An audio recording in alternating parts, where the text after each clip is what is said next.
Okay, welcome everybody to the May 17th, 2022 Rhinebeck Village Planning Board. The first item on the agenda is Four Seasons Sotheby's International timely signs.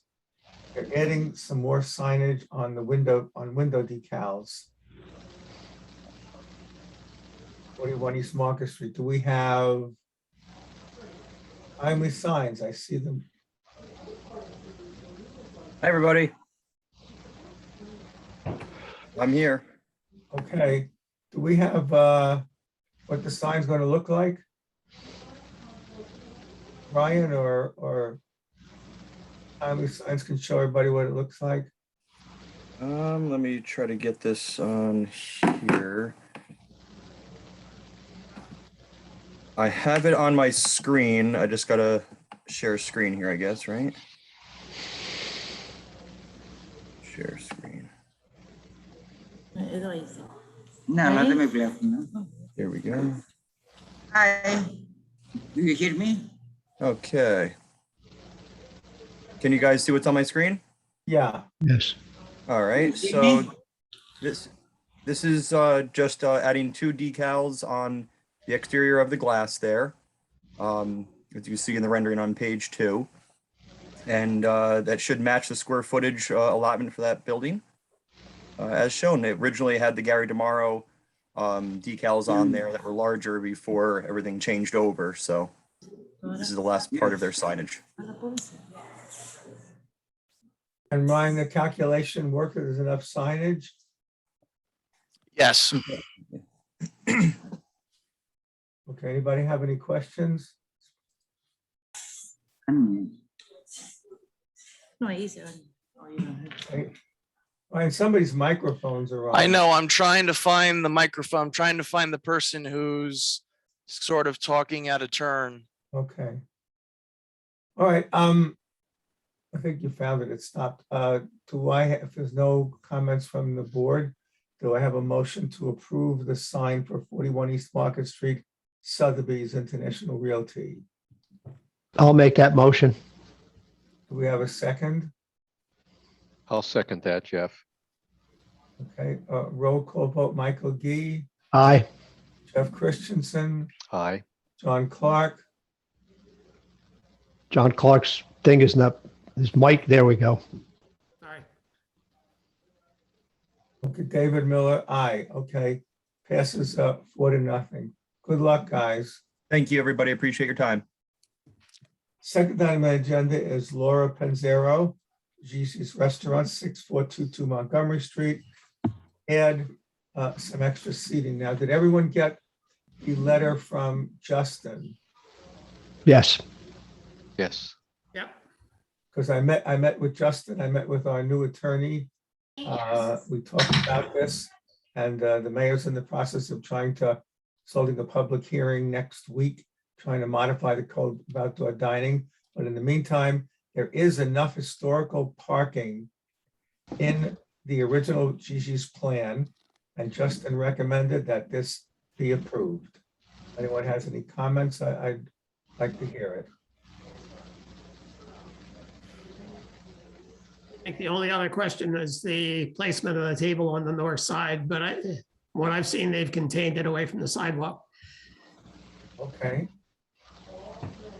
As long as that's clear as a condition, I don't have any problem. You actually have quite a lot of like space over there. I mean, it doesn't seem like that from this. And I'm sorry, I know from like that one measurement from like the barrier from like the edge of my landscaping, if you follow that line out, I think it's 7 or 9 feet right there.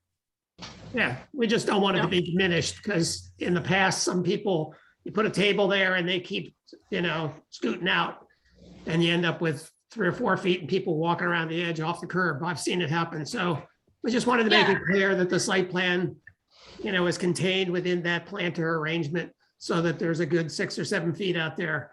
Yeah, no, I agree. I mean, we want it to be a safe, safe space over there. That's, the point, to be safe. Yeah, you generally do a great job. Thank you. okay, do I have a motion to approve the modified amended site plan for Gigi's at 6422 Montgomery Street. I'll make the motion. John, Do we have a second? I'll second that, Mike. Be Jeopardy. With John's condition, certainly. Okay. So a roll call vote, Michael Gee, Aye. Jeff Christensen, Aye. John Clark, aye.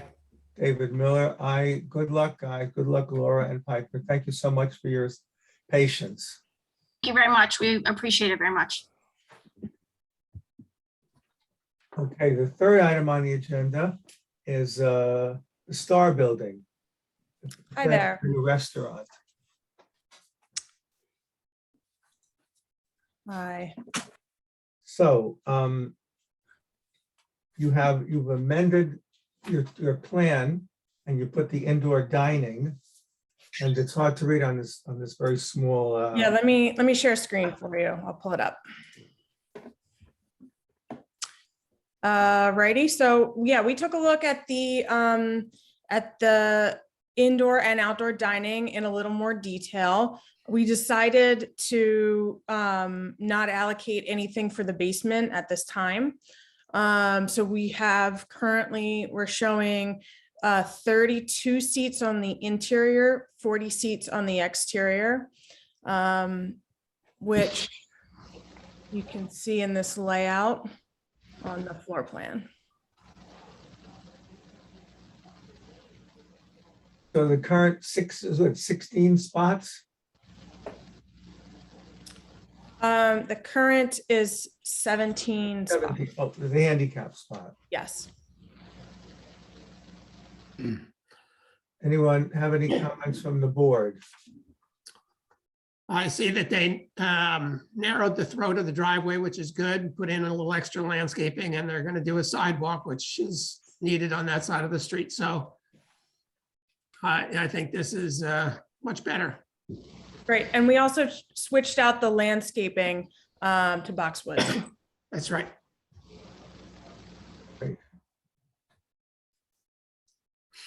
Anybody else have any questions about the site plan, the revised site plan? Okay. Do I have a motion to approve the site plan for the restaurant at 6415-6417 Montgomery Street? Special permit and site plan. I'll make the motion, John. Do I have a second? I'll second that, Mike.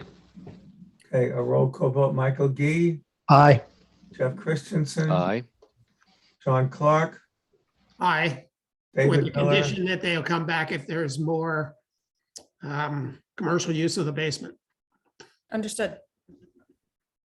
and David Miller, aye. Okay, thanks for your patience, Christina. Yeah, no, thanks a lot. Thanks a lot, guys. Have a good night. Great.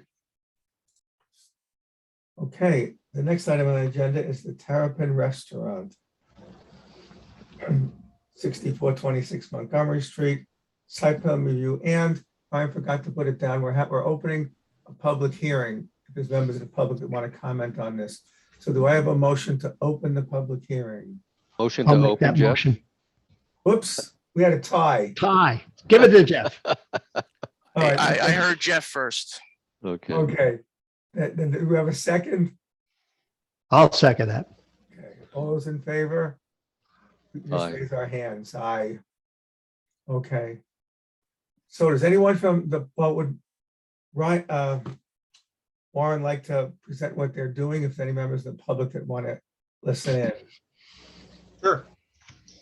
So this is an application to create a more permanent outdoor dining structure in the parking lot at Terrapin facing Livingston Street to replace the tent that had been there the last couple of years in warm weather.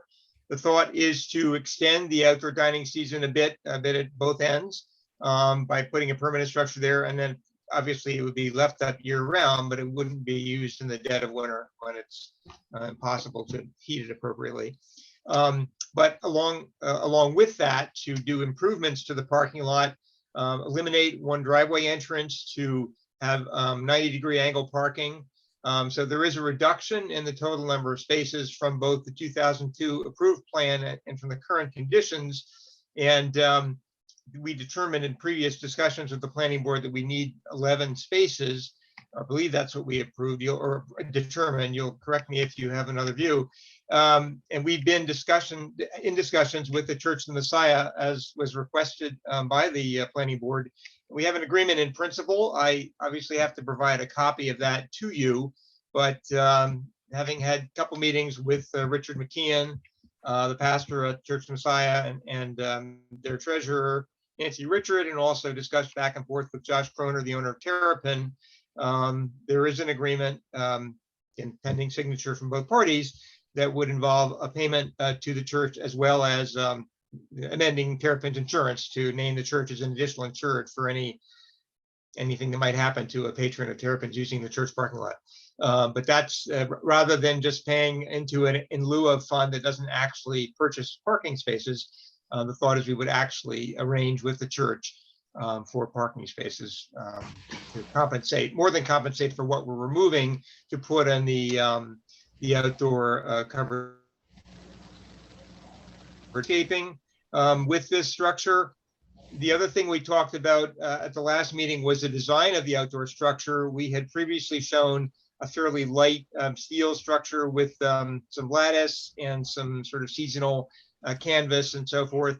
But at the suggestion of the board, we took another look at that. And I have, if you can allow me to share a screen, I can show you where the owner is now and his thinking about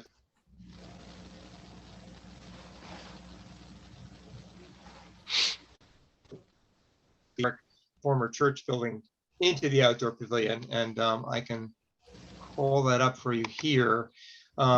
This view doesn't show the landscaping. If I show you the other view, the previous version, it had landscaping, but we thought it would be easier to understand.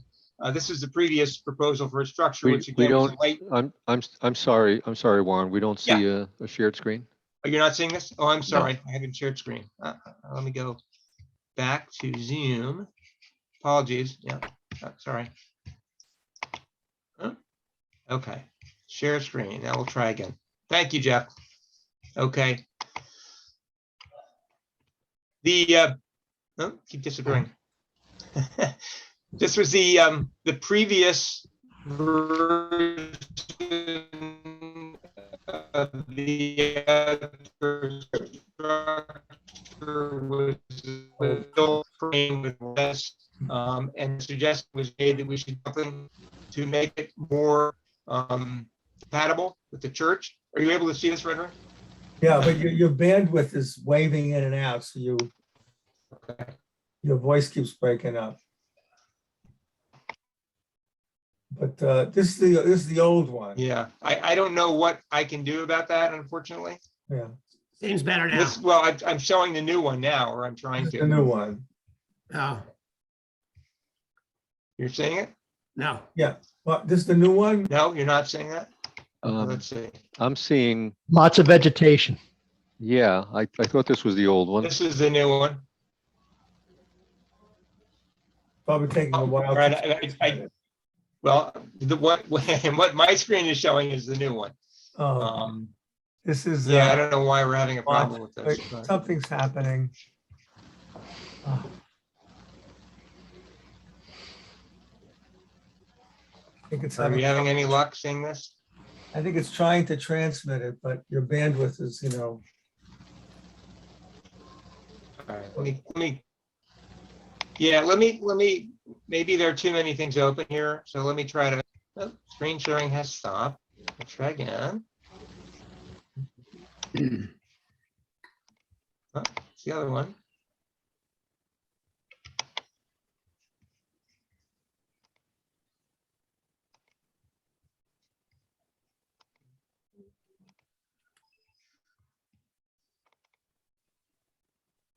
This is not working very well.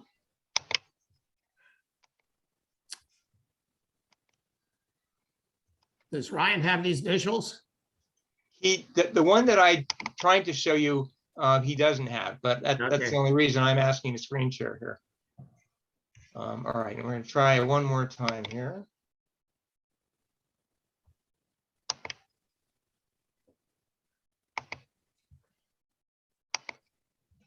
Some reason Zoom doesn't look like it's letting me in here.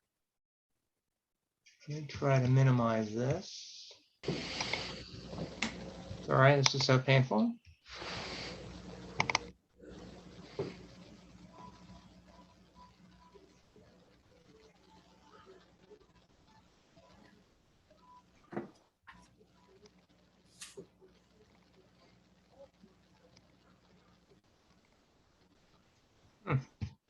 Okay.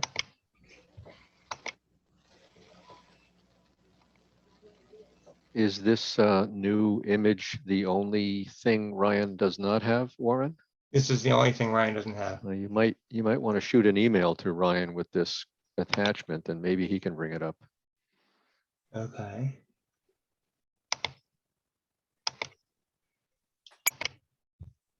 Well, and I guess we could, they should see this.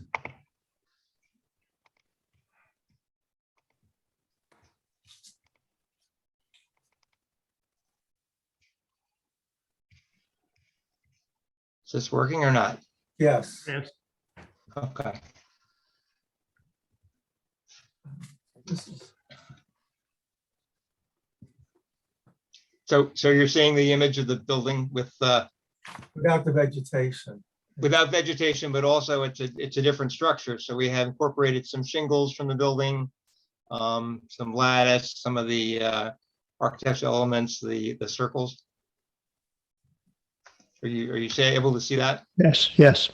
Okay, so again, the vegetation was removed from the image so you could actually see the structure, but the intention would be to put the vegetation that I had showed you in the other rendering, and I will certainly provide a rendering that shows the vegetation. But I wanted to get some feedback from the board about the design of this structure in contrast to the other one, or any other thoughts you may have. Well, it is a public hearing.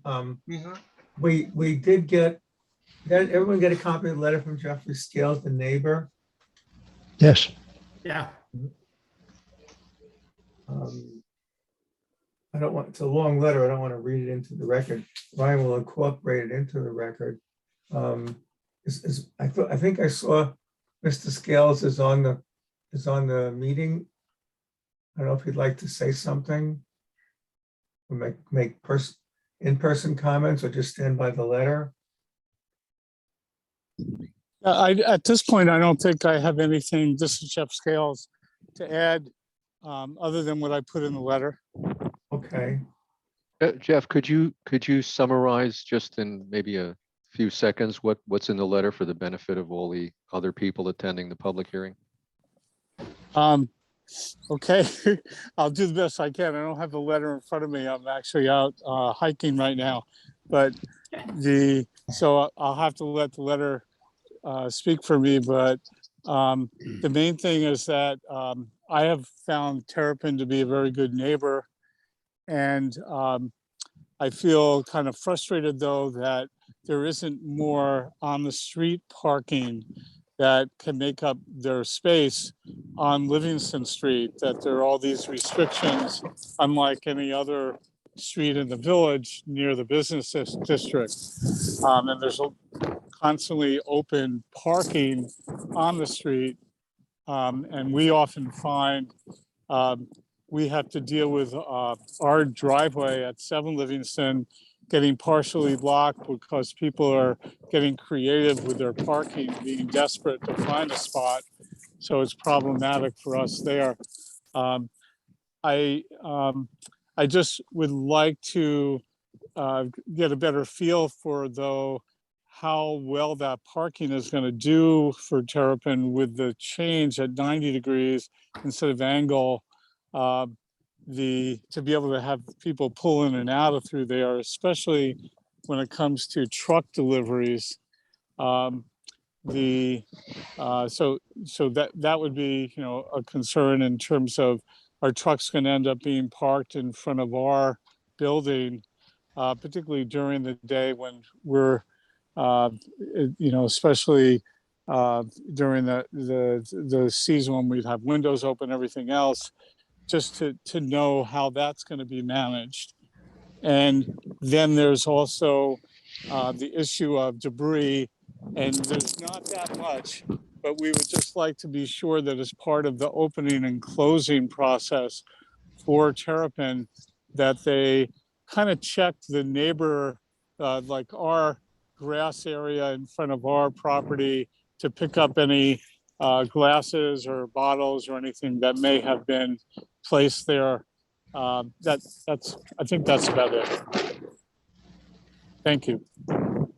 Thank you, Mr. Scales. So, Make a comment as a member of the public as well. Rachel Cavell is speaking. sure. Or is this a time for the public hearing? Or Yes. Public comment, okay. I would second Jeff's concern about or maybe it's not Jeff's concern, but as the closest resident to Terrapin, I value them as a neighbor, happy to have them. The parking lot does often look quite disheveled, for lack of a better word. There's dumpsters, feels like there's, it's unkempt quite often. I'm not sure what is all there, but there's often overturned cans or this or that. And Warren's depiction looks so beautiful, but the parking lot rarely actually looks anything like that. I remember when Terrapin, the parking lot used to be dirt, and then it got paved, I think, at some point. And the depiction of the paved lot was, this pristine thing with, greenery and planters and sprigs of this and that. And it just never looks even remotely like that. And it's sort of the biggest eyesore at our end of Livingston Street. So I'm wondering what can be done to sort of ensure that it's a little bit better kept at the end of the day. And just because I'm just surprised, I wasn't expecting Jeff Scales to mention the parking situation. I mean, the permit parking is the only thing that allows the residents of our little end of Livingston Street to actually have anything remotely. If the parking extended down to us, we would just be completely blocked in all the time. Talk about trucks pulling up in front of our houses. I mean, we at the western end of Livingston Street tolerate trucks. I mean, I've had trucks, Coca-Cola delivery trucks idling in front of my driveway for 15 minutes with the fumes, and I let it happen because I feel like this is what it means to be a good neighbor.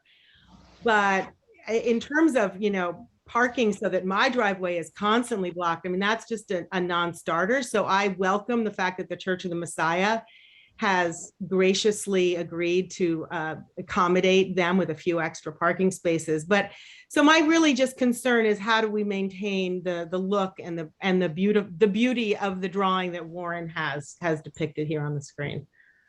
Well, there's only enforcement officer that does comment about the garbage and the cargo truck taking up multiple spaces, the dumpster, and he would like something to see about that to restore some of the spaces that are being lost by that, or a better setup. As Rachel said, it should look cleaner and should look like this picture, and be well maintained. Especially if they're going to be patrons out there in the outdoor dining area. Any other members of the public would like to speak on this issue right now? We're going to keep this public hearing open, obviously, because we have to wait for Warren to get the contract with the church and everything next week. But anybody in the Chair, public have any comments? Piper Woods raised her hand, and then Victor Britton has raised his hand. So we're going to do Okay. Piper Woods first and then Victor Britton. Okay. I just had a couple of questions. I totally appreciate the fact that Warren has changed the architecture of it kind of away from the white to something similar to what exists right now. So thank you for doing that. I was curious about really what maybe like the space will get used for in the winter time. Is it going to become storage? I mean, it's a permanent structure, so obviously that is a, you know, reasonable use and whatnot. But I'm just sort of curious because it is a permanent structure compared to, say, you know, a tent or, I mean, I don't know, compared to a temporary structure that could go away, you know. Mhm. And then I had a question about really more toward, I guess, the village board. And I was just wondering what other tenants or what other businesses or is the Church of Messiah parking lot already used by another business? I guess that was my question. Those are my kind of questions. I can address a couple of those if you'd like, Chairman Miller. Yes, Right now, the only other business that has permission to use Church Messiah parking lot is Rugi's Subaru, which uses it pretty heavily. But Rugi's has purchased the facility up there on 9G, former stamp property, and they're apparently going to be moving most of their repair and service operations up there. So they expect to not be using either the parking lot or the west end of Chestnut Street for parking nearly as intensely in you know, coming years. And the other comment about out of when it's not being used in the winter and there'll be sort of canvas up inside the lattice. I'm sure that the tables and chairs that are outdoors seasonally would be moved in there, but I'm not aware of any plans for other storage. You know, foodstuffs have to be stored and appropriately inside the building or in walk-ins. So I can certainly have that discussion with the owner, but I don't know what he would have a need of putting in there in the winter because it's not going to be accessible by a vehicle. So it wouldn't be that there'd be things, you know, backing in there. But that's a perfectly valid question, and I'm happy to discuss it with John. Is it possible at all? And again, I don't know because I can only see like the street vantage point, but is it possible to have, you know, some of the other things like stored in there? I mean, I'm just kind of throwing it out there, like, you know, just what I think Rachel said something about it, just like the catering truck and that sort of thing. I don't know, just a suggestion, really. Yeah, the catering truck probably not in there, but and obviously not rubbish bins. We have a site plan which you might not have seen, but was shown in a couple of previous meetings, Piper, that do show a new screened enclosure for the refuse bins and so forth. But I mean, again, those are all very good points and good questions, and you know, I'll certainly have a further discussion with the owner about what his thoughts are for out of season use. Can you tell me just what the square footage of the area is, and then the height of the roof line? It's 30 by 40, so that's 1,200 square feet, and the height I want to say is about 25 feet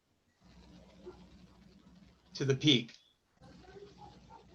And the planters around the, getting back to comments that I think Rachel made, the planters around the edge, which are there partly to keep vehicles from running into this, would be filled with plantings year round. Obviously, we're not going to have thriving green things growing in the winter, but there'll be seasonal things. It might be dried grasses at the end of the season that maintain some structure, although they aren't, again, flowering in the winter.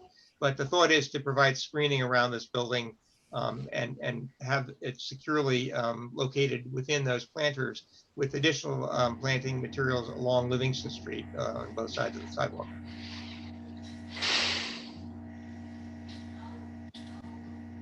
any more? The one thing that's not depicted is the big metal, I don't even know what they are, the exhaust things that are at the side of the building that make all that noise.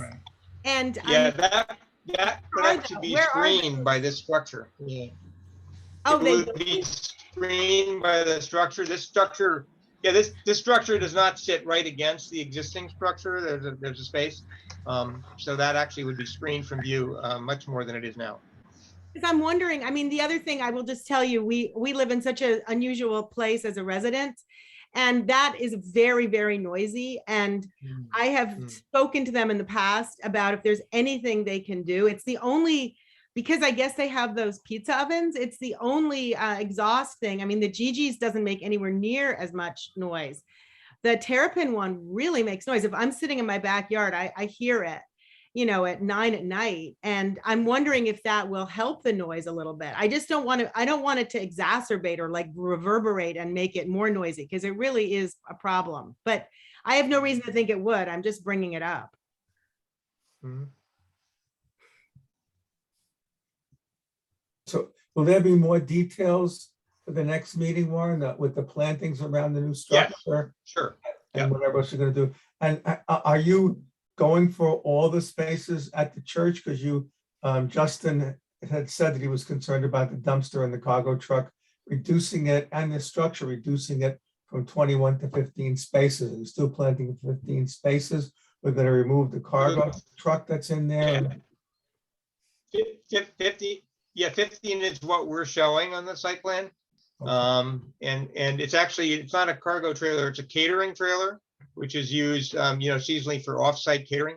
And I don't know if there's anywhere else to store it, but again, that's a conversation that I'm willing to continue with the applicant. Is there any, so the catering trailer and the dumpster will be behind the structure? Anybody walking up Livingston Street will not see them? No, there's a screened enclosure on the site plan that if Ryan wants to show for the dumpster. There's not a screened enclosure for the catering trailer. Okay. Before we go any further, Chair, Victor Britton was next to speak. Hey, it's actually Diane Britton. How you Oh. doing? Sorry. Hey, I have a procedural question and then a couple comments. So the procedural question is, like, if this was a public hearing on this plan, it was not in the agenda, and shouldn't it be there so that when people see the agenda, they know they should come and comment if they have a comment? So I can answer that, Diane. That was a mistake on my part that I did not change the agenda correctly to reflect this being a fine. public hearing.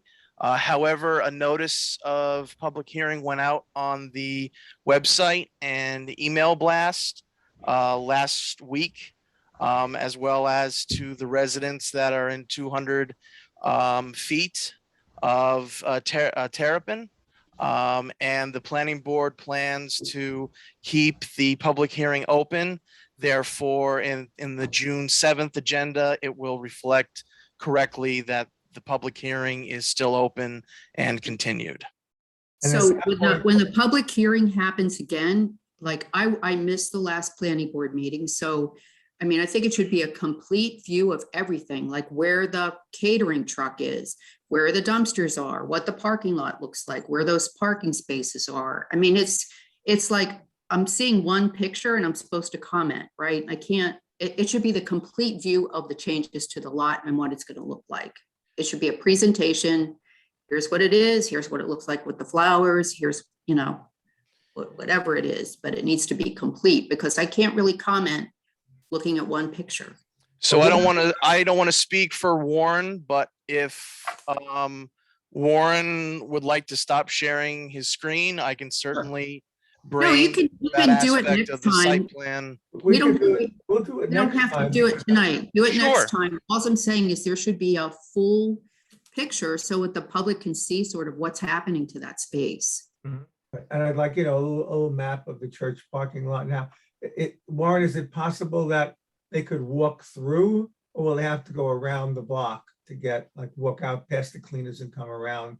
I guess that they're going to enter through the front of the restaurant and then go into the backyard. Yeah, the preferred way would be to walk out through to Montgomery Street and come around. Sure. Coming through the front door of the restaurant. Okay.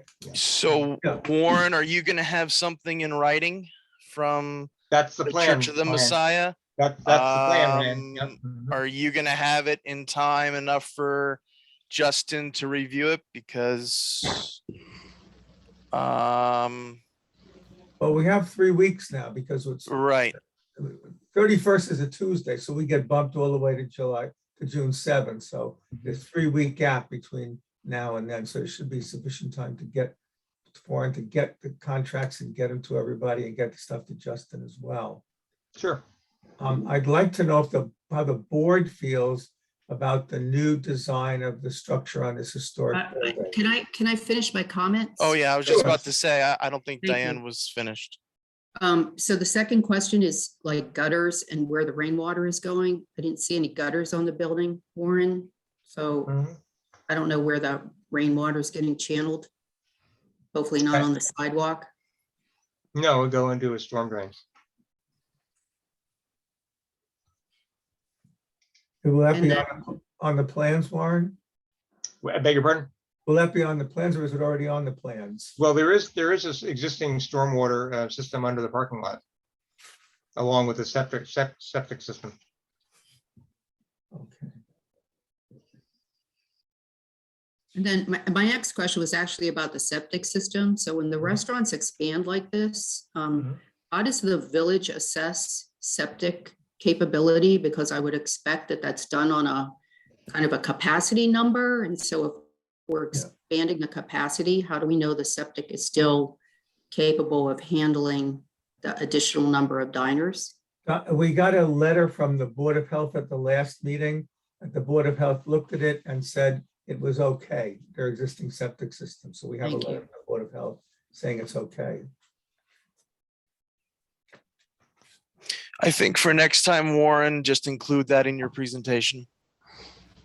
Yeah, well, again, Ryan, that's in everything that was submitted previously. So I think Diane's right that normally we would go through the entire site plan set.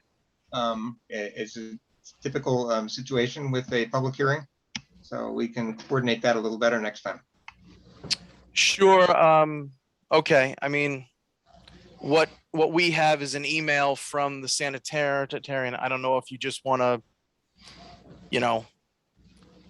include that, or if you want a more formal letter from the sanitarian. That's really up to you guys and how you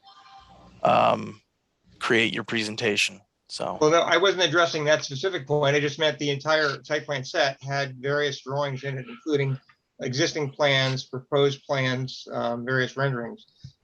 So again, it gets back to the whole point of having a Sure, Warren. I mean, I'm not going to to split hairs, but the information from the Board of Health came 1 or 2 meetings after. I'm not going to stress the issue now because it's not the appropriate time. So, Does anyone from Mr. the Chair?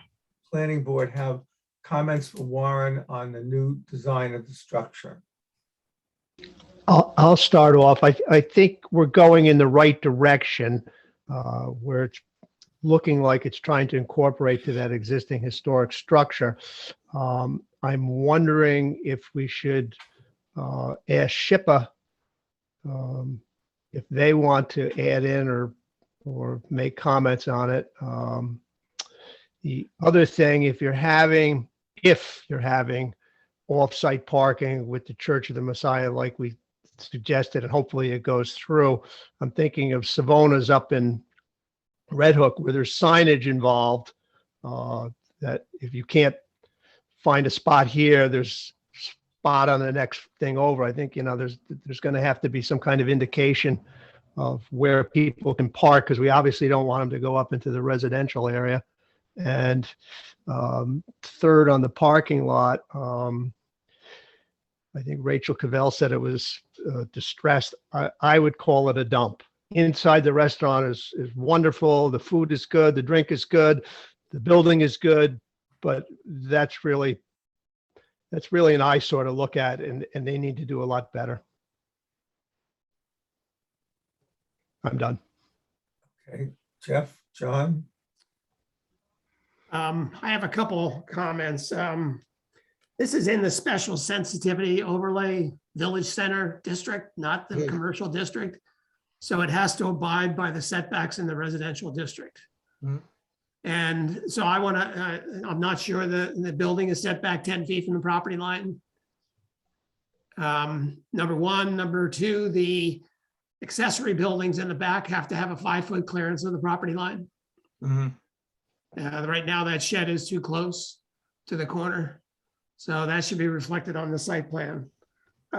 When you say you have an agreement in principle, are you talking just the dry cleaner spaces or the church parish house spaces? Yeah, no, the church parking, the dry cleaner has its own spaces because it's a tenant of the church. And so those are not the spaces in question. It's actually the ones in the back in front of the parish house. So where would the entrance to the parking lot be? If It this- could be from Montgomery or from Chestnut, as it is now. And where it's accessed from two directions, that's not going to change. So you can't even use the dry cleaner parking lot after hours? People do, but that's not part of the agreement. That would be a separate agreement between Terrapin and the dry cleaners if Josh wanted to pursue that as well. Because we All right. subdivided that lot last year, and now the cleaners is a separate lot. Yeah, but I think he leases it. They do, Yes. they lease it from the church, right? Yeah, because you could actually create 2 rows of parking on that dry cleaner lot. It's enough width, 60 feet or more. So they can put actually more spaces. It'd be more convenient than parking in the back. But, if the church wants to deal with it the way they want to, as long as there's sufficient parking, and that would be designated for employees, I hope, back there, so that the patron spaces would be open behind the building. Right. The other thing to note that by consolidating the driveway onto one side, the village moved the hydrant that used to be out on that strip. They moved it to the corner, so now you can get, I think, 3 more on-street parking spaces there if the village wants to approve that, which would help in that area as well. Sure. I do think the messy lot has been a real problem. This is hopefully the cure to that problem. And the fact that you'll have customers sitting out there, that it will be an incentive for the ownership to keep that lot clean and orderly and preserve the spaces that are on the site plan. I think some good points were brought up here. Yeah, I want some answers about winter use, how truck deliveries are going to be made. If there's going to be gutters on the new building, they probably should be shown, or at least the leaders would be shown so that we know where the water's going. And I'm hoping that the building, where it's configured with the gable roof, will make that fan less of a problem visually and from the noise point of view. Jeff, any comments? Yeah, thank you. I agree with all the things that Michael and John have said, kind of starting with the most recent and working backward, especially since the roof of the proposed structure slants inward toward the existing building. That's a lot of roof space that would dump a lot of water between the new building and the existing building. So there would have to be some solution to deal with the rain runoff there into whatever's available in the lot. And I agree as well with Michael's point that whatever solution is agreed with the church, there needs to be very obvious signage that tells the people you can pretty much move there. Corollary is, as Piper asked, that lot would be kind of authorized to take quote unquote Terrapin parking. Although once people figure out you can park there, I think people will park there, but it would be important with the additions to direct people there as much as possible so they don't just start pulling into the parking lot in front of Oblong and taking up some of Gigi's spaces, et cetera. Just a question for Ryan. Did you mean when you mentioned that we have some letter from the sanitarian, did that refresh my memory, did that letter specify that it could handle the additional volume of seating? My recollection, Jeff, and I don't have it in front of me, from, I Derek- want to Derek- say his name is it Dylan? Do you have it in front of you, Chair? Derek Donaldson. in Derek consultation with- Donaldson. In consultation with David Pearson, our engineering division, and based on a review of our records, we have no objection to 40 additional outdoor dining seats you propose for a new outdoor dining area in the back parking lot. This approval will then set your total seating count, including bar seats, at 224. have any more questions, please contact me. Public Health Sanitarian, Dutchess County Department of Behavioral and Community Health. Okay, thank you. So part of the public record then, the Board of, the Dutchess County Board of Health has authorized that the existing system has the capacity to handle that much volume. Okay, those are, and finally, what pretty much everyone has said, the appearance of the parking lot. In addition, Warren, to plantings that would be offered in front of the proposed new building, would it be possible to have some type of planters or natural appearing plantings moving up and back on the parking lot on both sides of the entrance, so that the cars would be shielded as well as perhaps the building with plantings? Sure. Yes. I'd like to see that on the site plan. Mhm. Those are my questions, Chair. So my comment is I just like to see the parking lot, the church parking lot with directions, how cars would go in and go out, what kind of signage, what kind of signage you might need, like parking around the corner, make 2 right turns or something like that in your parking lot. So we can understand, overflow parking area for Terrapin, make 2 right turns and pull in through the cleaners or whatever that lot's going to look at, how many spaces you rented. The Terrapin is open for lunch. Open for lunch on Sundays. I believe so. Yeah, so there could be church. I don't know what the schedule of the church services are, but there could be, something going on. All right, so you'll have a clarification of all of that for us next time. And put dimensions on your site plan of the parking lots, the setbacks, that sort of thing, so we can make sure everything fits. Mr. Chair, we have another member of the public raising their hand, Michael Casano. Okay, yes, Michael. Hey, guys, can you hear me? Yep. All right, so my question is, I guess it's to Warren. Does the Board of Health or the Health Department know that there's actually going to be a physical structure as opposed to just outdoor dining people? I'm assuming that structure is going to be above their septic system. The septic system is under the parking lot. It's actually not directly under where the structure is going, but this was a conversation that the owner, Josh Croner, had with the health department. I wasn't part of that conversation, but I'm not sure that the fact that there's a permanent roof as opposed to a seasonal tent was the issue. It's outdoor dining, so it's not year round. But I can't shed any more light on the specifics of that conversation. I don't believe you could put a permanent structure on top of the septic system should something happen. Or the reserve area. Or the reserve area. Yeah. Yeah, in a village, this is an older septic system, and it's pumped on a very regular basis. It's not a new design where there's a separate reserve area. There's just tanks that are pumped regularly. There's not enough site to have a conventional septic system in a reserve area. Yeah. Now, the meeting is going to be kept open. Does anybody have any other questions?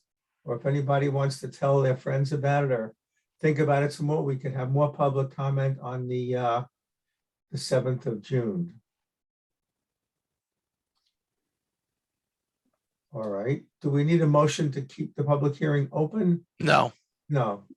All right. So the public hearing will continue with more information from Warren on the 7th. Good luck with the church coming up with a contract. This could solve the problem. And I think the building looks much better, and it'll look better once you have a drawing with the plantings as well. You could show the building and then the plantings around the building, how it's going to look, and what would be evergreen and what would be seasonal. That would help too. You could find some evergreens that would keep greenery there. I know it's hard to do above ground plantings in the winter, but some plants are hardy. I'm not a botanist. Okay. All right. Thank you. All right. So we will see you on June 7th for a continuation of this. Right. Okay. The next item on the agenda is a new business, and that's Abby Rao, Hannah and Hannah Wellness, a new sign application. Now, this had been, as I understood the history of this, Ryan did some research. This had been approved some years ago. It had to go to ZBA because it was not, had to get a variance to have this kind of business in the district, in the special sensitivity overlay area. And we talked about it, and we felt that this was the exact same business, another wellness center, a massage area and so on, that it didn't have to go through the process again. It's already been recognized as a legitimate business in the area. So what we have tonight is a sign approval. Does everyone on the planning board get a look at this sign? Yes. Yes. The exact same signage. It's just changing the name of the business. And it's the exact same business. I even believe it was one of the employees who was now taking over. Anyone have any questions about this sign? I think the sign is fine. I know it's just a sign permit, so it's not a site plan approval, but I would urge the owner to look at their sidewalk out front because there's a section that's pretty heavily deteriorated. But I have no problem with the sign. Anyone else? I'm fine with it. I'm fine with it. Do I have a motion to approve the sign for Hannah Wellness at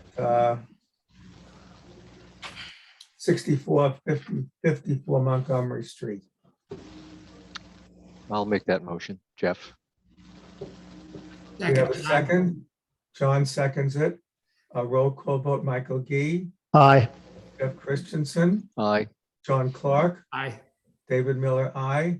Okay, good luck. Thank you. Oh, there you are. You've been very patient, Abby. Thank you. My pleasure. I appreciate luck. you. Thank you. I will reach out to you tomorrow, Abby, with some follow-up All right. stuff, okay? Great. Thank you so much, You Ryan. know, You're welcome. when it's up, we want you to take a picture of it and get that to Warren for the records. No problem. Okay. So the next item on the agenda is Pete's Famous, looking for some outdoor dining. And Hello. Yes, we Hi, hear how are you. you? here it is. You hear me? Yes. Yes. So this again, the zoning enforcement officer did an analysis. Pete's Famous has a rear parking lot that not a lot of people know about it, but he felt that the calculation would be sufficient to put 4 tables in the alleyway and meet their current parking approvals during the back. And he sent some pictures of the back as well. So it's 4 tables in the alleyway to the left, I guess. And I guess Justin felt that it was wide enough for people to walk by. I don't have the exact, I don't know if that plan has the exact width of that alleyway. I was there this morning. It looks like it's about an 8-foot wide alleyway. Yeah, so it should be enough room for people to get past. And I believe you can walk out the back way as well, should there be an emergency or something. Yes. Yes. So did everybody read Justin's letter? Yes. Yes. Anybody have any questions about this? Now, as I said before, the village is meeting, having a public hearing next week. They're going to meet at the next board meeting in June, and try to figure out a solution for this outdoor dining. All right. So that's the back parking lot, which technically is on their plans and has been approved for a very long time. Does anybody from the board have any questions about this? I have one comment, well, 2 comments, I guess. There's an empty tree well in front of this building that I assume that the owner wouldn't have any trouble if the village planted a tree there again. No. No. Right. And then the second question is, there's currently a chain link gate across that alleyway. Is that going to be removed?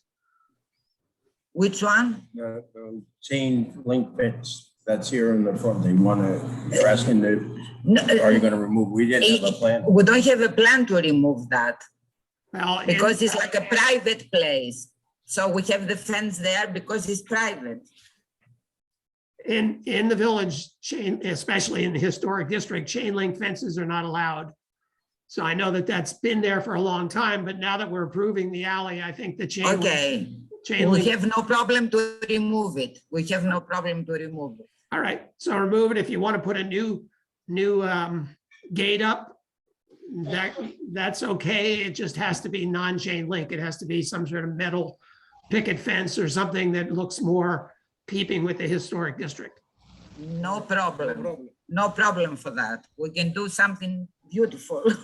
All right, well, when you get those plans, if you're gonna replace the fence, bring them to us so that we can take a look at them first. But as part of this, just agree to remove that fence, and then I don't have a problem with it. Yes, we agree to remove it. Yeah. Does anybody else from the board have a question? Okay, can I have a motion to approve the outdoor dining for Pete's Famous, the 4 tables out there? I'll make a motion. Do we have a second? I'll second that. Okay, roll call vote, Michael Gee, Aye. Jeff Christensen, Aye. John Clark, Aye. David Miller, aye. Good luck, guys. Okay. The next item on the agenda. Thank you is- very much. Yes, you're welcome. Good luck. Thank you. So you can put tables outside now? If we remove the fence tomorrow, we can put tables outside. Yes.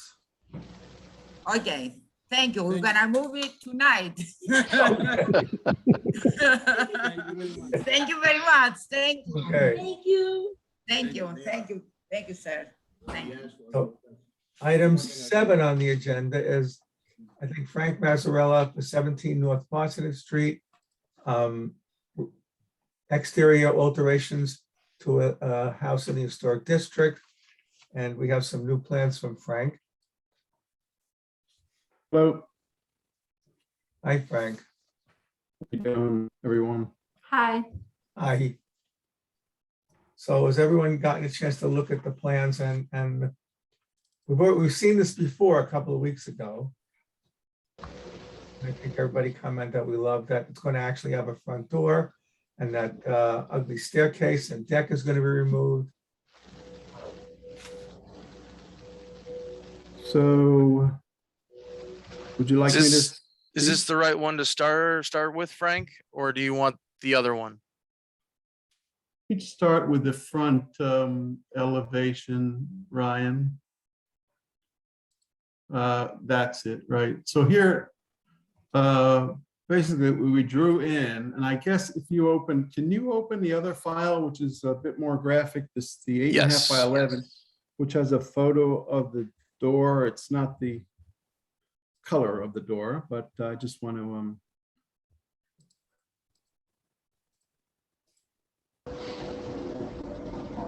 so this is the type of door. It's not, our door would be painted. So it has a kind of shaker profile and vertical planks infill. And this door again is going to be painted. So a solid wood door. Something very simple. We wanted to go with the solid door, having, you know, a little bit more privacy on that very small house with no real vestibule. The other thing was just some, again, we haven't gotten, there are a lot of things we want to do in terms of the site plan, vegetation, gardening. But right now we're just trying to get over the, over the hump with the construction work and getting pricing from contractors. But you did request to see something concerning the front step. So it's actually, we only need one step. It's not because the ground floor is only about, what is it, about 18 inches off no, it's not 18. It's about a foot off the grade there. So we only need one, one step. So we're thinking of a solid bluestone, a wide step, you know, of a certain depth. So I have drawn in a 5 foot wide by 24 inch deep by 6 inch bluestone. It would be nice if it had a little bit of curve to it or something.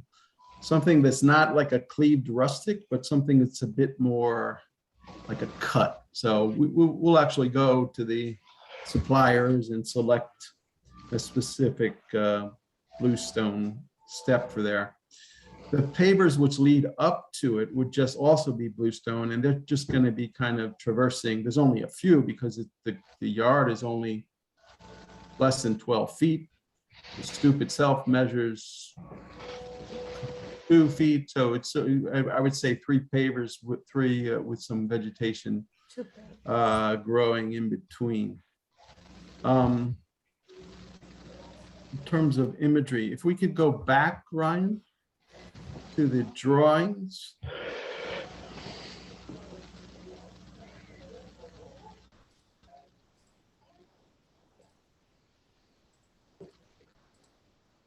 I also have them here. I mean, I could open them. So this is showing that front entry door. The bottom one is the new elevation. The central window. It says 3 foot by 6'8" wood entry door, an existing window opening, shaker frame with vertical plank panel, painted, and just a note signaling the stoop. The other thing that you had requested was the rear exit to what is going to be our terrace, outdoor terrace. So I think that's on the next sheet, Ryan.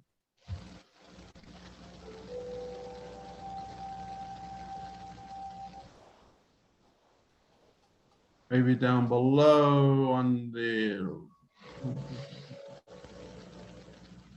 left side.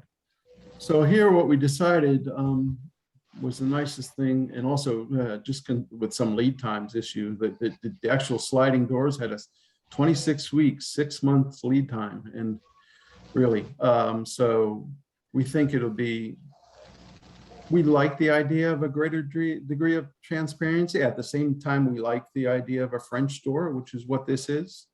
So it's got a fixed glaze window alongside a French door. And everything else is the same there. The size of the window hasn't changed at all either. Just enough to allow us, you know, access. It facilitates, you know, the screen and all of that not being such a large opening. So there are things that we like better about this as well than even the sliding door. And that's it. I think those are the only things. I hope we've addressed all of your comments. Do we have comments from the board? I like it. I think it's a great improvement. I think it's going to be a much nicer building. It's just a good design of a small, older vernacular building. The only thing that in the front where you have a 6-inch bluestone step up, you said your front door is 12 inches from ground level, and your drawing shows the door being even with the 6-inch one. If it's truly 6 inches, then that's fine. But if it's 12 inches, I think building code requires that the outside level be the same level as the inside, which would necessitate a second stoop. But that's something you just have to check with the building inspector. Yeah, and I would like to check the actual, there are changes in grade around the outside of the building too. Okay. So we would have to. Yeah, the level is 8 inches over the ground. So it's And we could even, you know, we could play a little bit with the grade there. So if we have to, you know, bring it up slightly near the entry and to get a more continuous transition there. It would be nicer not to just have one. rather than it look like, you know, a set of steps. Yeah, because the house is very small. So we don't have a real accurate reading. I mean, because there's no reference there, but I think we can play with that a little bit and make it just one, even if it's 7, some of those stones are not actually 6 inch or 7 inch. So that, you know, things like that. And all the rest of the windows are existing, right? Just being shuffled around a little bit. There was one, John, there was just one that we have to source, and that's, but that window that's going, that's moved, that's in the center is the one that's actually where the door is now. Right. And the one on the, you can't see me, the second from the left on the drawing on the right, which is the south facade, the second from the left side is actually substituting what is currently the entry door. And we pulled that one off the rear facade. And it happens to be the exact same window as the ones that are on the ground floor. So the only one that's missing, Ryan, if you can go back to, oh, here it is. I'm sorry. Sorry. I was on.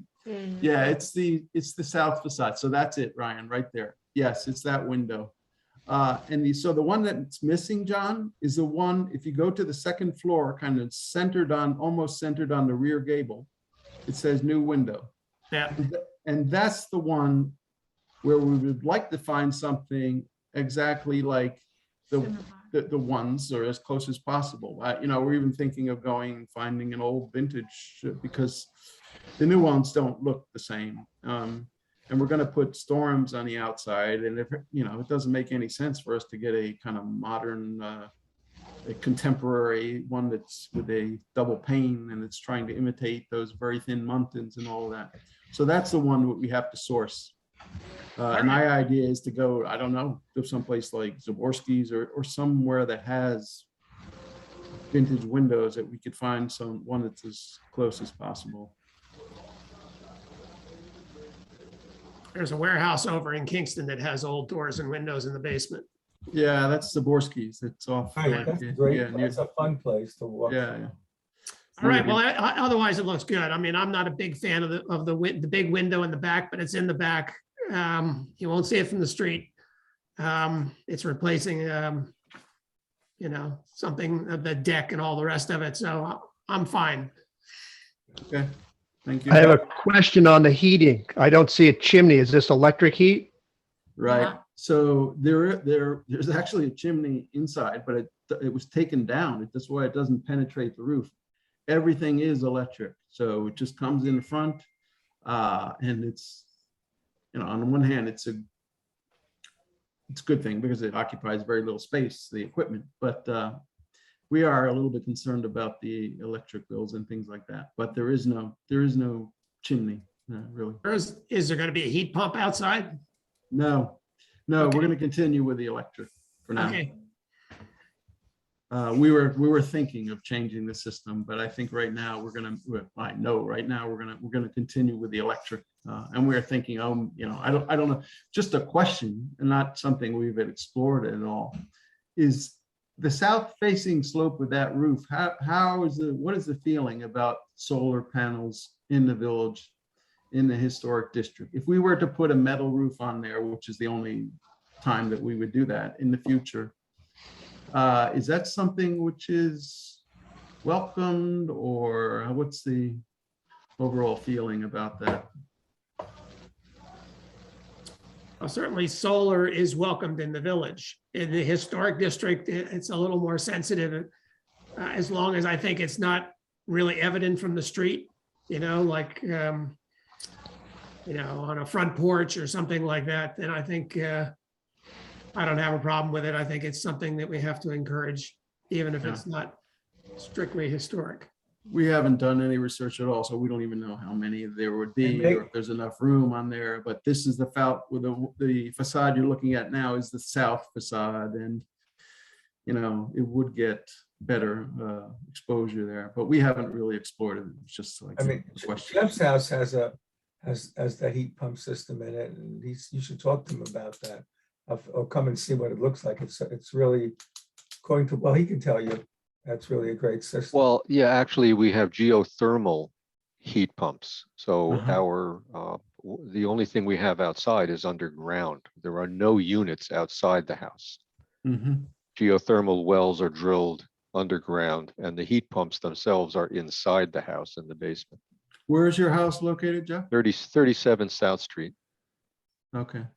I know Well- that my parents over there on the John's Way, the David Silver, all that is geothermal too, which is.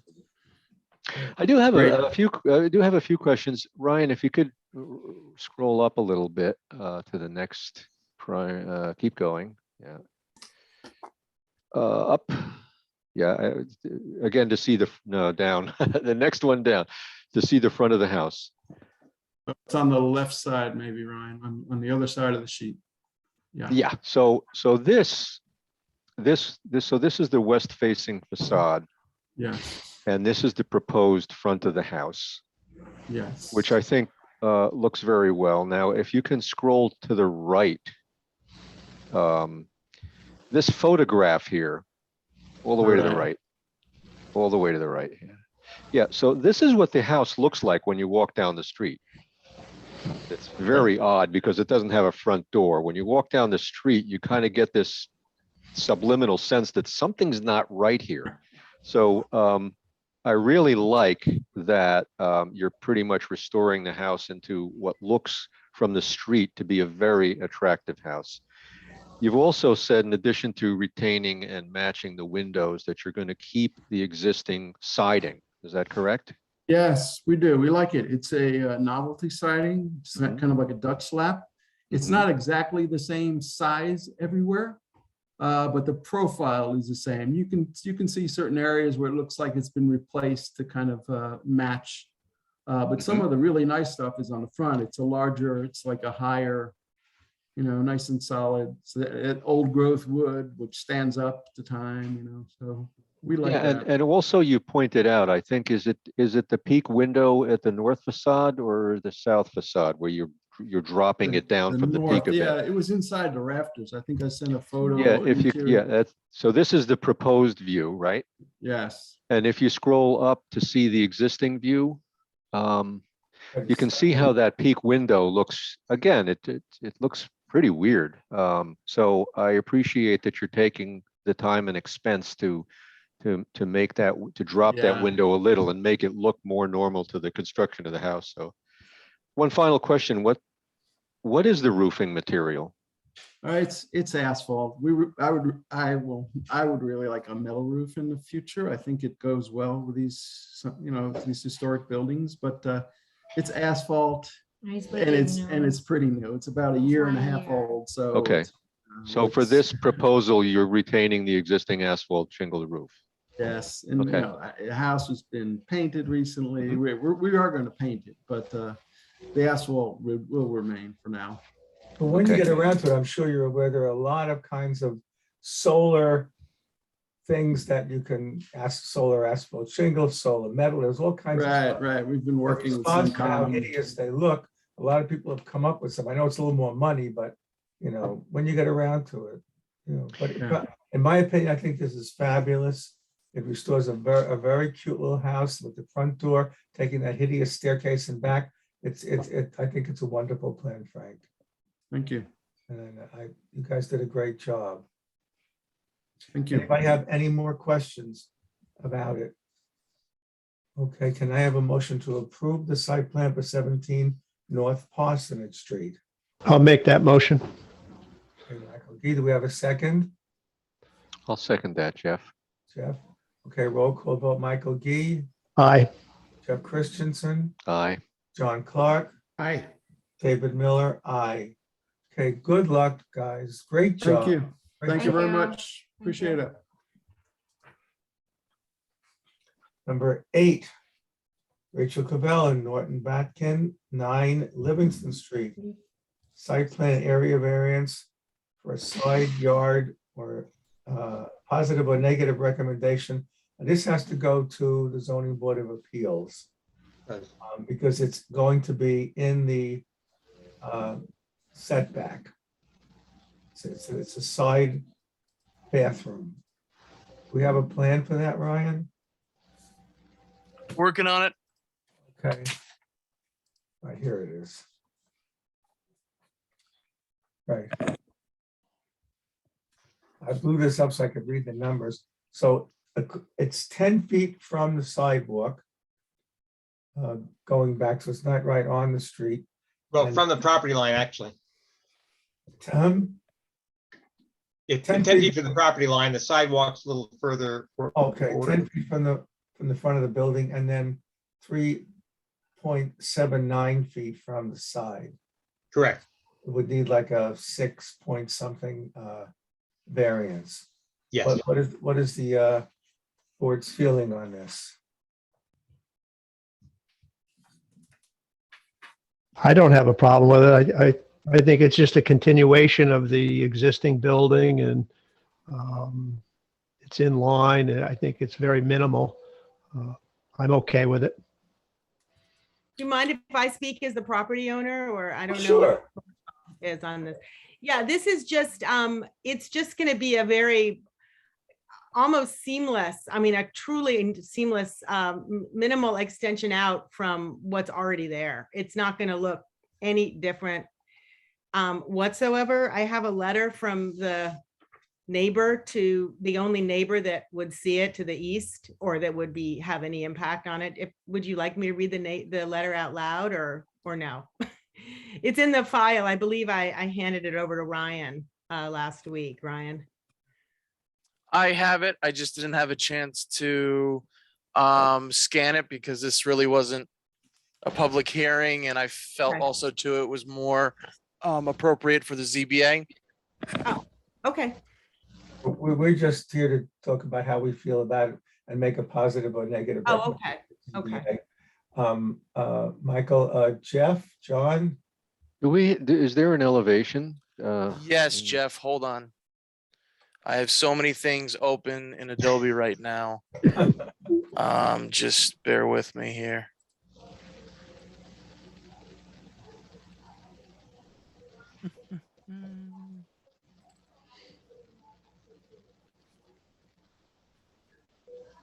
Yes. Okay.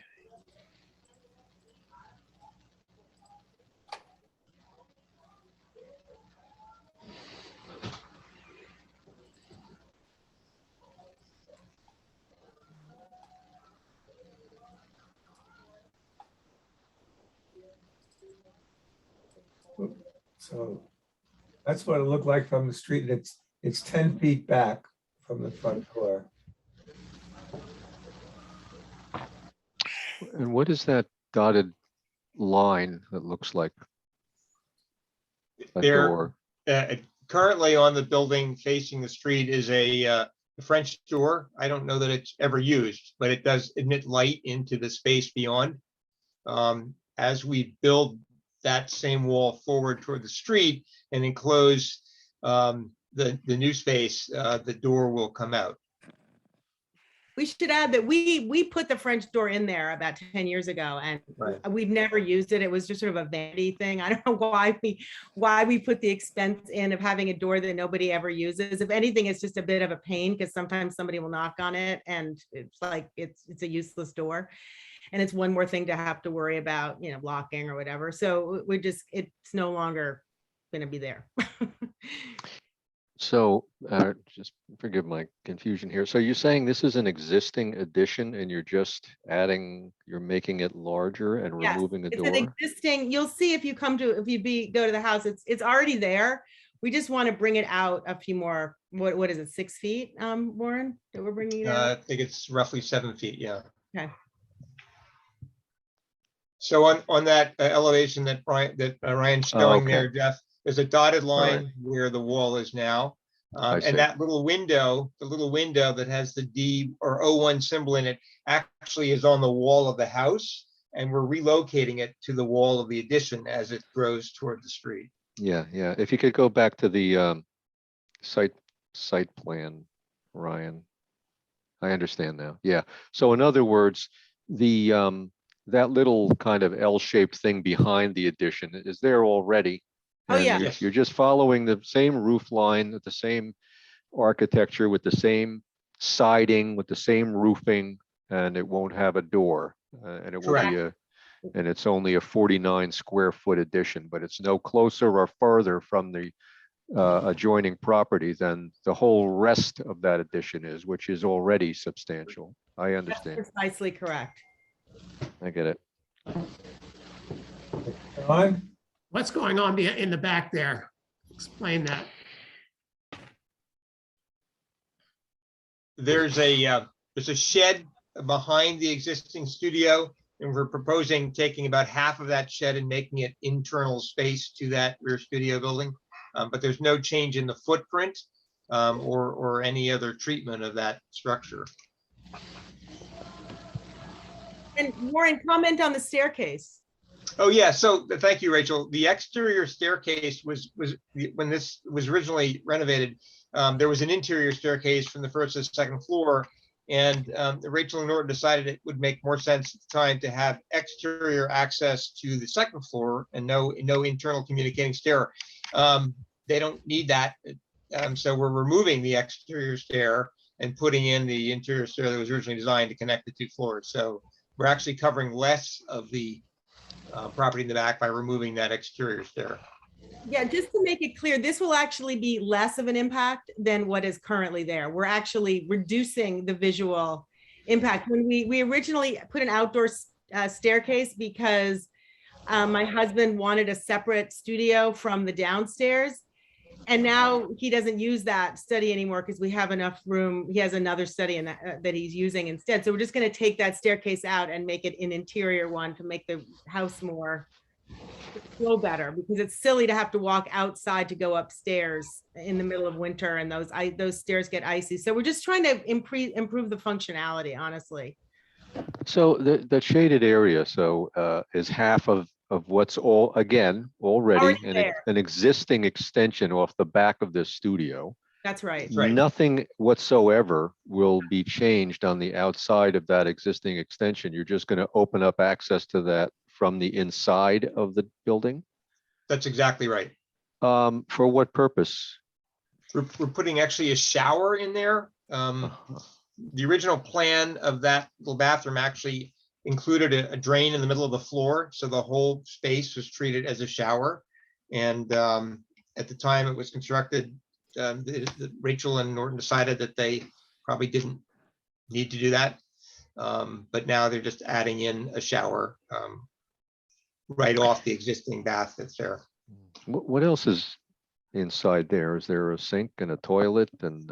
There's a sink and a toilet. That's correct. It's already a bathroom. Right. So you already have a full bath in the studio and you're just reconfiguring where the shower is? No, there isn't a shower. There's a sink and a toilet.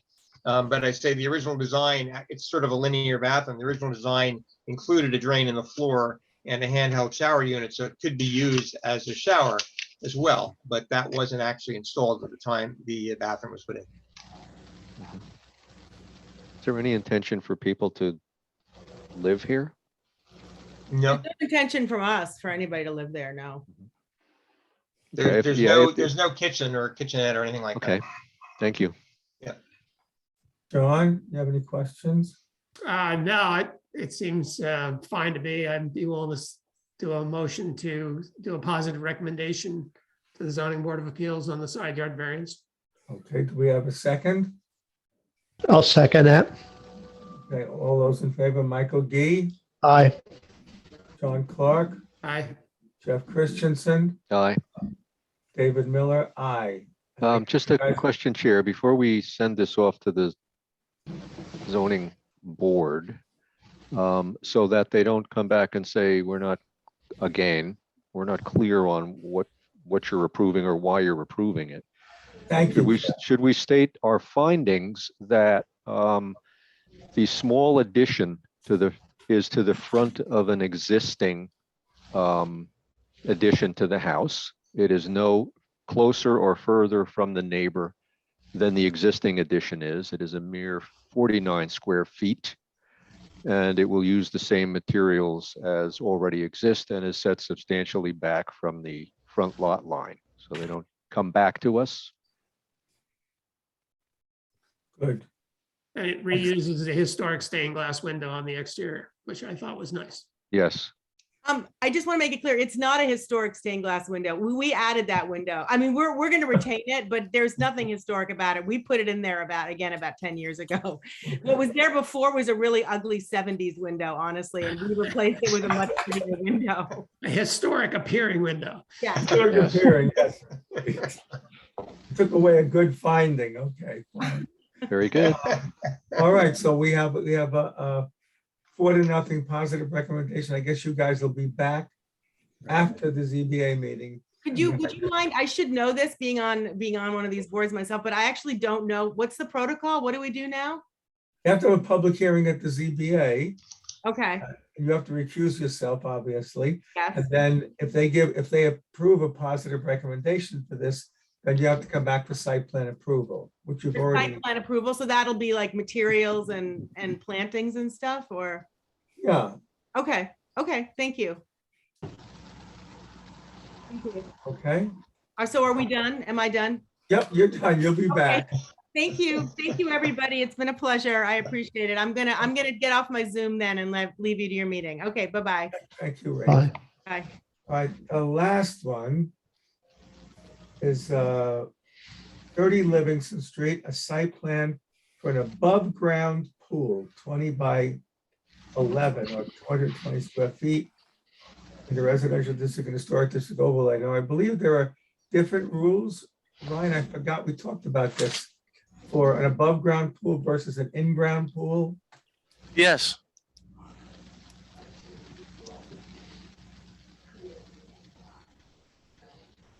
Yes, and I believe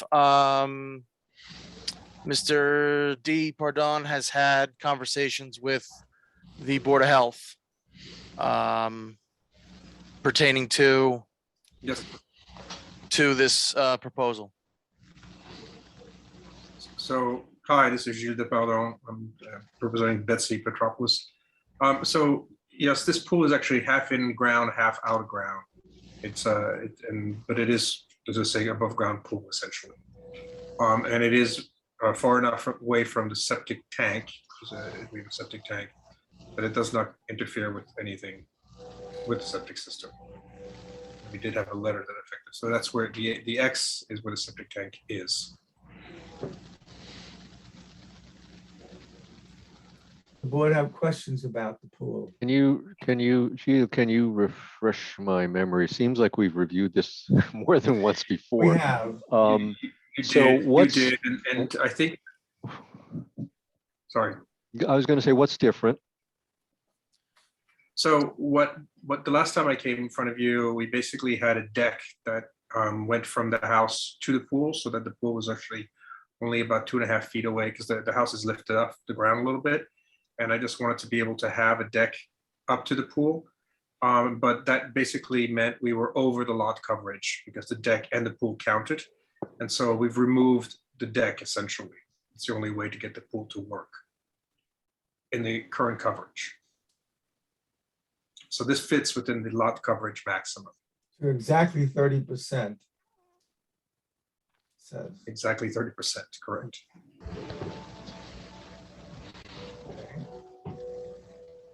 Anybody have any other questions, comments about the pool? No, I think the coverage was the only remaining issue and the separation from the septic. Just so you know, you have the right to go to the zoning board of appeals on the coverage and put in some deck if you want to try for a variance. But this, it meets the coverage and we could adopt it tonight, I think. So if I may, this is our client needs this for therapeutic purposes more than anything else. And she really wants to get it into the ground as fast as possible, which is why I'm doing this. I probably will go to the board of appeals for a deck afterwards. But for now, we just try to get this pool in for her, that's all. No problem. I just wanted to bring that up, but I have no problem. It seems entirely reasonable. Michael, John, Jeff? I'm happy with it. I would also like to comment on what a nice improvement that this property has been. It was vacant for years and it was hard to sell, and it really looks nice. So Thank you for that. Okay. Do I have a motion to approve the pool for 30 Livingston Street? I'll make the motion, John.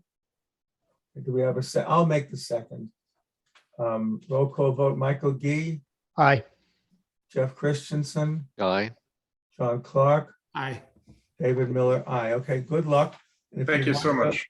If you want to put the deck on in the future, you can come back with a Absolutely. proposal request for a variance, okay? Thank you very much. Good luck. The 56 Livingston decided they were not ready yet, and they have rescheduled for the next meeting. We hope. We hope. Okay, the last thing we had was the minutes of November 2nd, 2021. I think I want to thank Jeff for doing a great job, and Miranda is improving weekly. And Ryan did share with me that, you know, the comments we got from Suzanne and from Jeff have been given to her as a teaching tool to help her improve her minutes. And hopefully, you know, by Christmas, we will be able to say the minutes look great, no comments are necessary. But she's only been on the job for 2 months, so we're excited that she's making such good progress. So I think she's doing a great job. So do we have a motion to approve the minutes of November 2nd, 2021? I have one amendment. On page 3, it says that I can't remember what the action was, but I mentioned that there was a 50% temporary window sign allowance in the code. It's not 50%, it's 15%. So she heard that wrong on the tape. So I just wanted to correct that so there was it's 15%, not 50. All right, John. Jeff, did that make it into your comments or no? Just 1 second. I'm taking a No, look. I don't think I noticed. I don't think I noticed that. So it no. needs to read 15% instead of 50%, right, John? Right. Yeah. Okay. Okay, Otherwise, I make a motion to approve with that amendment. do we have a second? I'll second that. All those in favor, aye, raise your hand. Aye. Aye. The minutes are approved, and we're making progress slowly. Anything else for discussion? Yeah, just 1 point. By the way, that's line number 72 in the minutes, Ryan. When you Thank get you, back to Jeff. that. Something I had heard from more than one person, and I noticed at the end of South Street, 73 South Street, the Arta building renovation of the carriage house there, that there's this big concrete wall. If I could share my screen, Ryan? Go ahead, Jeff.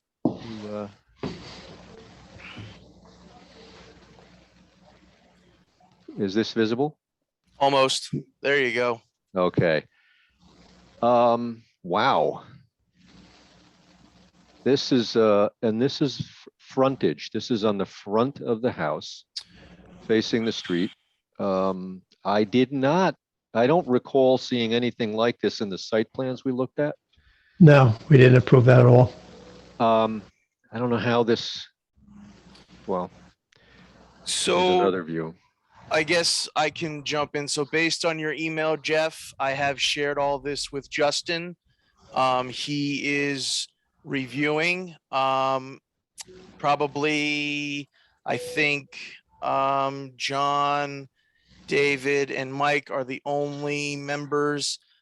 This parcel was created from a subdivision of 138 East Market Street back in 2016. So there was site plan approval then for this subdivision. And we will look at the building permit that was pulled, as well as the chapter 120. I believe the section on fencing is, I believe it's fencing, 120-14. fencing, gates, walls, and vegetative screening. Yes. And I believe Justin is going to be looking at,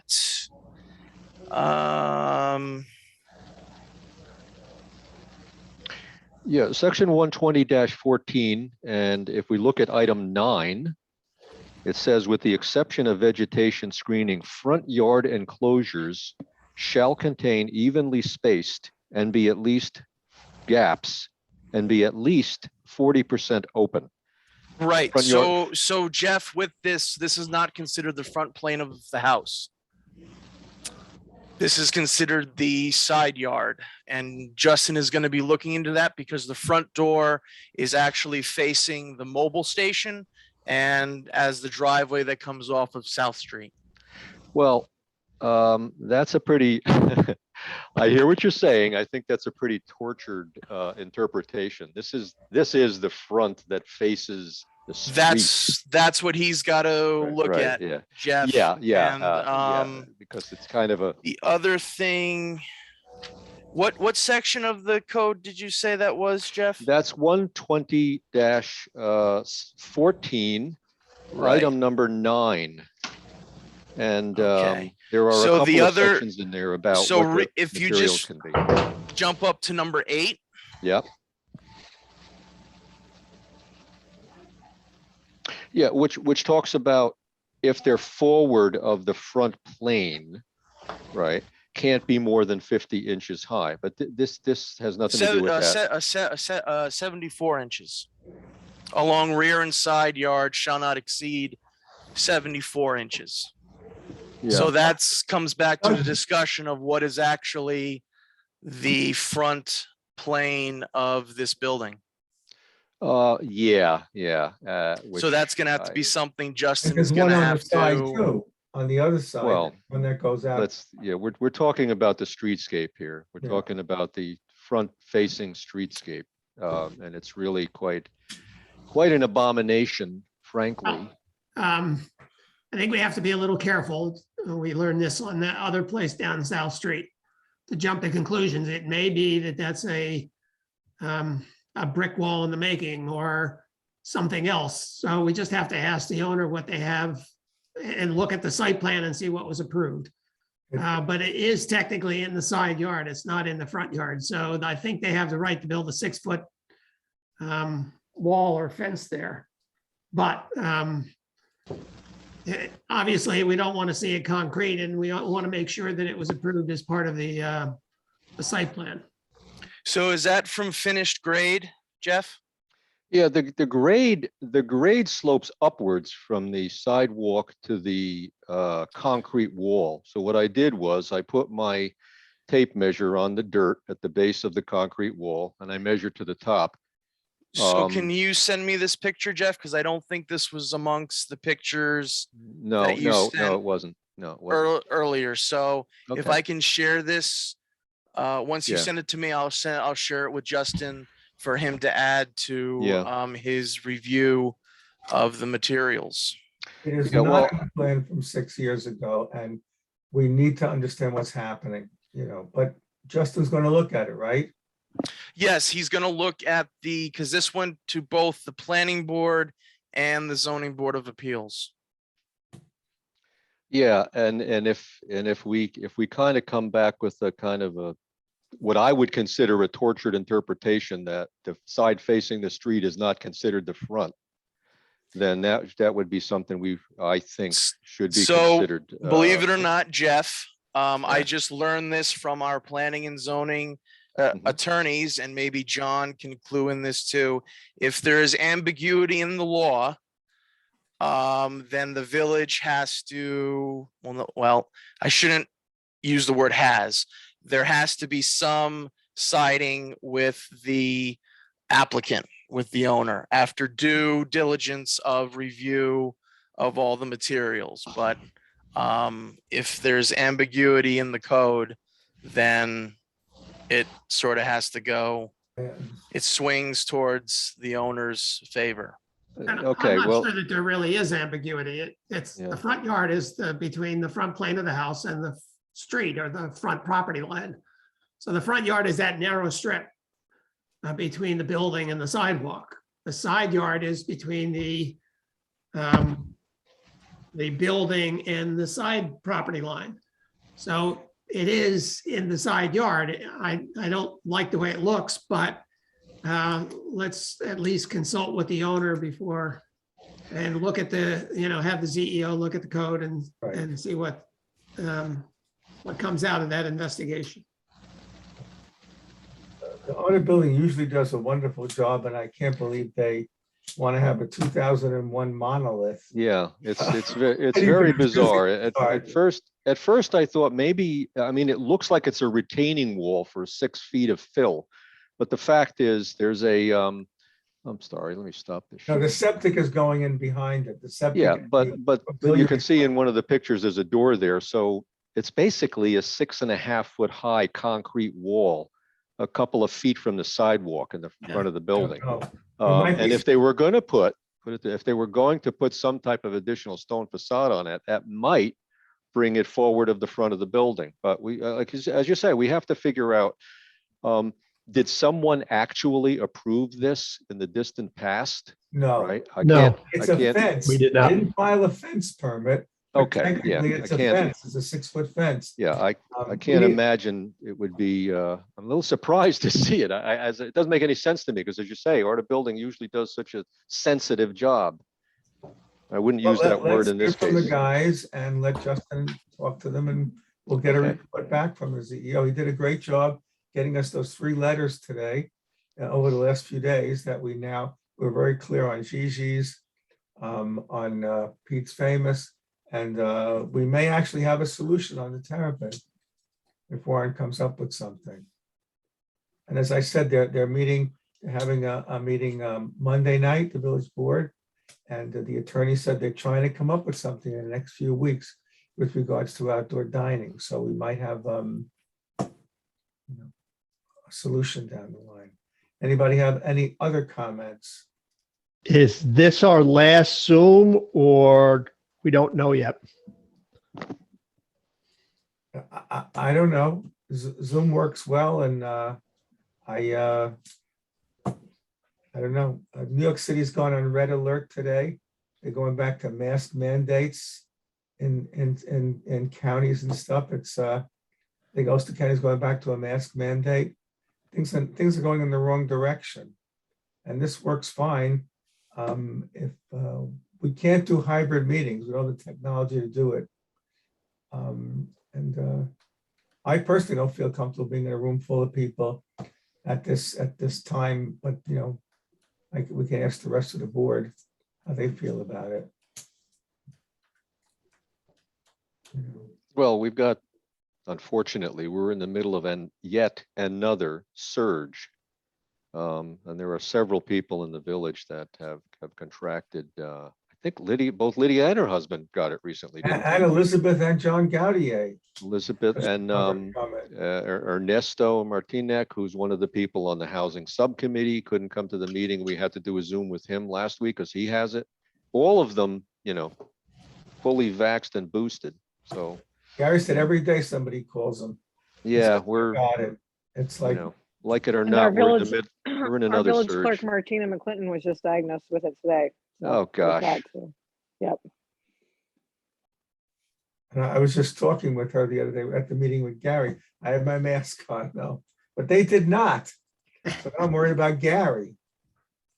They said everyone's going to get this, and I would try not to get it. And I'm hoping that by August or so or September, they will have the Omicron booster, and I will certainly feel a lot better. But these are still dangerous times. With the height of the epidemic, we have no idea how many people. They said on the news that they estimate probably 7 or 8 to 1 because everybody's testing at home.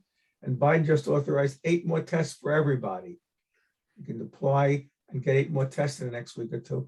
So with nobody recording, nobody calling, nobody calls Fauci and says, write me down, count me in. So it's really, the only good news is, even though they said there's 800 some odd cases in Dutchess County, which is probably 5,000 to 10,000 cases, there's only 19 people in the hospital. So it is a mild case, but some people are getting sick and some people can have long COVID, which is a dangerous thing too. We reached 1 million people. 900,000 were over 50 and 700,000 were over 65. So it's getting the old people. Raise your hand if you're young. If you're I'm young not at turning heart- on my camera. Right, You right. mean, you mean at Ryan's heart? birthday was this week. Wish him happy birthday. Happy birthday. He was, Thank you. I think he was 17 or something, right, Ryan? It was a little longer. It was May 11th, but I'm still riding the wave. So All right. I have so- one last thing. We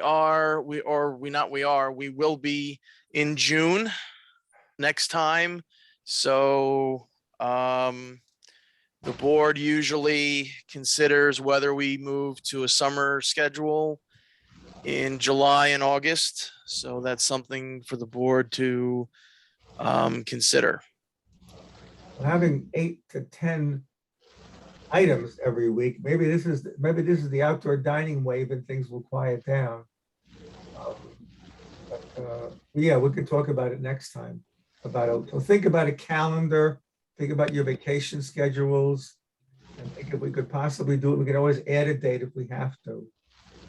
Because the next time will be June 7th and June 21st. Then we have to look at what September would be and what the calendar would be in between, a good halfway point between June 21st and sometime in August and sometime in July, landing sometime after Labor Day at the next meeting. So we could have a 3-week gap, or it might be a 4-week gap. I don't know, depending on what business it is. But we could always, meet on Zoom, pretty easy. All right, so think about it. Do I have and if there's nothing else, we get a motion to adjourn. I'll make that motion. Do we have a second? Second, Jeff. Jeff, all those in favor, raise your hand. Aye. Aye. See, we have 3 weeks till the next meeting, so there's a gap this time, which we may be able to achieve over the